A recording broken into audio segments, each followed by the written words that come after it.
IAS ഉദ്യോഗസ്ഥന്മാരും അതിന്റെ വകുപ്പ് ഭരിക്കുന്ന ഭരണകർത്താക്കൾ, മന്ത്രിമാര് വരെ അറിഞ്ഞ് മനഃപൂർവമായി നമ്മുടെ തസ്തിക എന്ത് ചെയ്യുകയാണ്? മാറ്റിക്കളഞ്ഞു. എങ്ങനെ? ഇല്ലായ്മ ചെയ്തു. ഉഡായിപ്പിലൂടെ എന്ത് ചെയ്തിരിക്കുകയാണ്?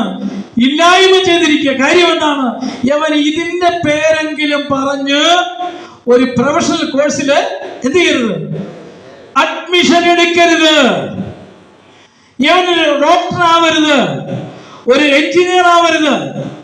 ഇങ്ങനെ പ്രൊഫഷണൽ ആയിട്ടുള്ള നല്ലൊരു കോഴ്സിലേക്ക് ഈ വർഗത്തിൽപ്പെട്ട ആളുകൾ എന്ത് ചെയ്യരുത്? വരരുത് എന്ന് മനഃപൂർവ്വം ഇതൊക്കെ ചെയ്തു വച്ചിരിക്കുന്ന കാര്യങ്ങളാണ്.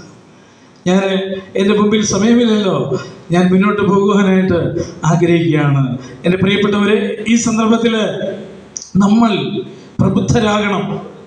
CDC എന്ന മഹൽ പ്രസ്ഥാനം ഇന്ന് കേരളത്തിൽ ദളിത് ക്രൈസ്തവരുടെ ശരിയായ